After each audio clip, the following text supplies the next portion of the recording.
Wake that ass up early in the morning. The Breakfast Club. Morning, everybody. It's DJ Envy, Angela Yee, Charlamagne the Guy. We are the Breakfast Club. We have a special guest on the line right now.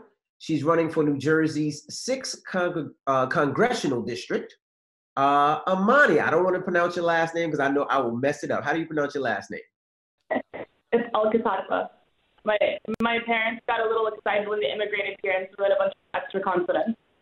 Okay, I got you. Well, good morning. Good morning.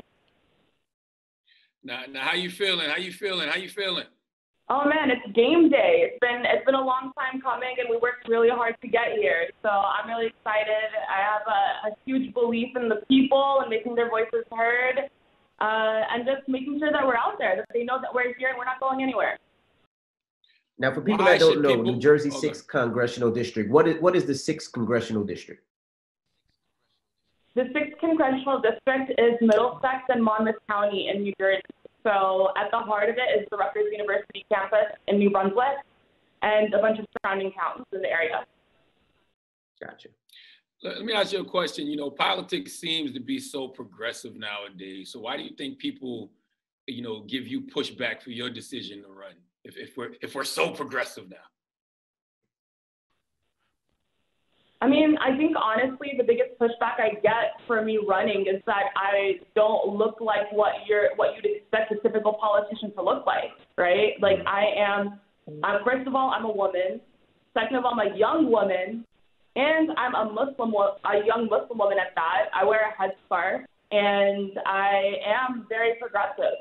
And I'm also from a Middle Eastern background. So for a lot of people, that doesn't have a place within our society here. But I come from a coalition of communities and backgrounds that have been left out of the conversation for far too long. And we're not a minority anymore. We are the majority, and we deserve to have our voices be heard. And it's my belief that our communities have the power, dignity, and the right to represent and speak for themselves.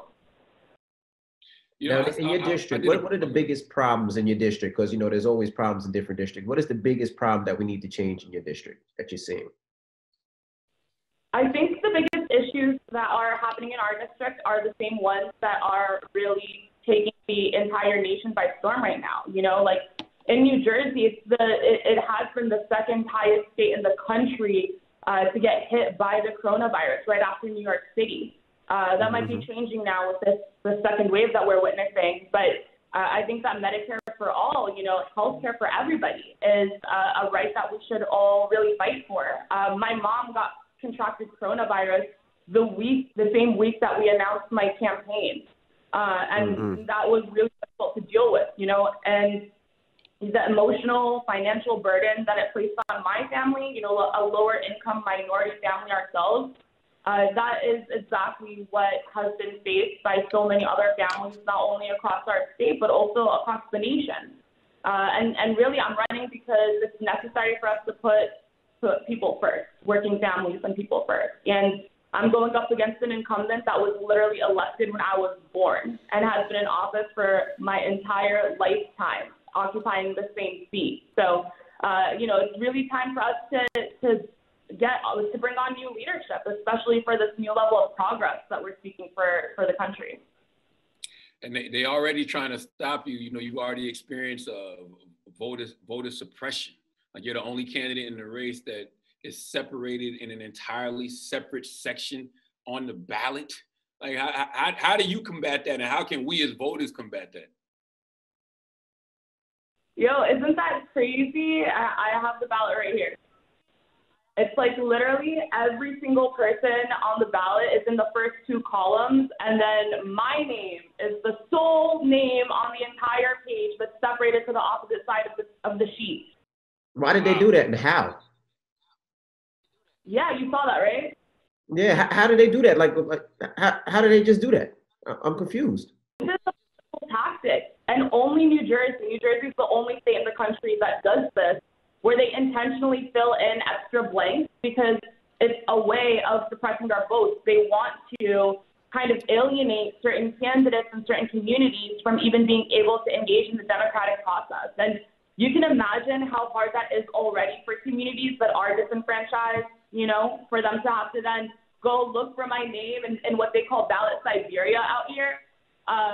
It's really horrifying, and it's a manipulation of our democracy, I think. And I think that's why it's taken until 2020 for New Jersey to have its first Muslim woman on the ballot in its history. That's why it took until 2015 for us to elect our first Black woman to Congress. Like, this is a huge issue, and I'm seeking legal action against the state for this very thing. So how do we combat against that as voters?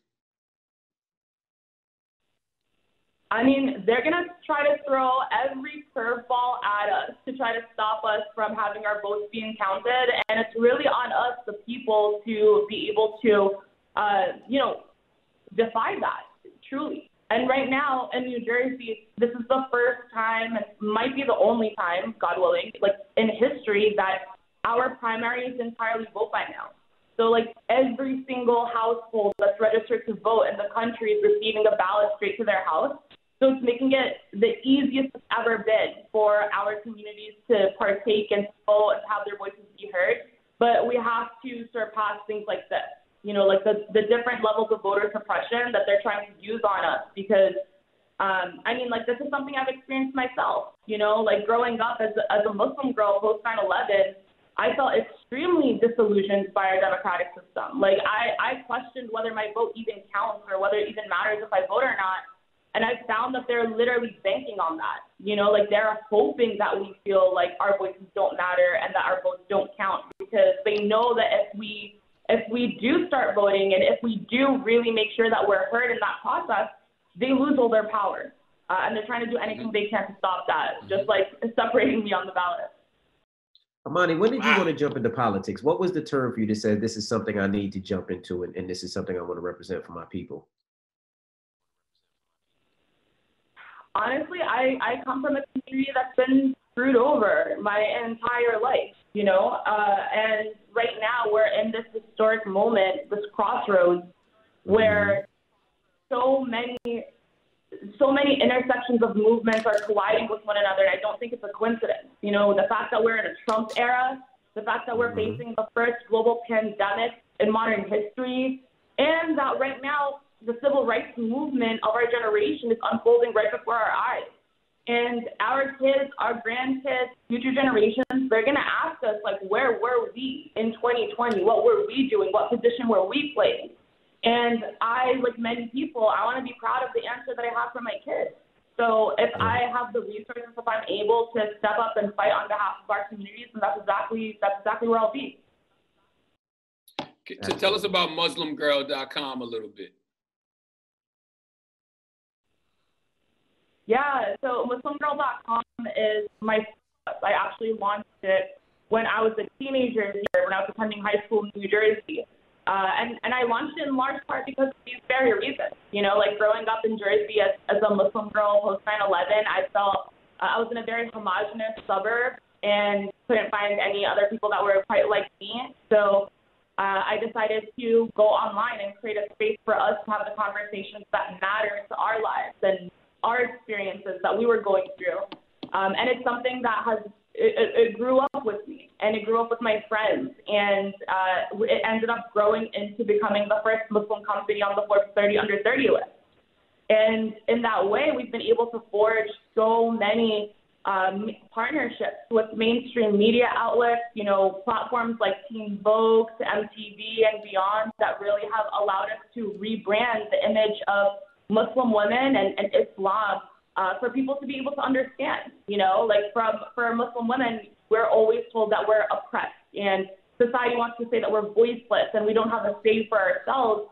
And we defy that. We say, no, like we have a voice and we do talk back, and this is what we have to say.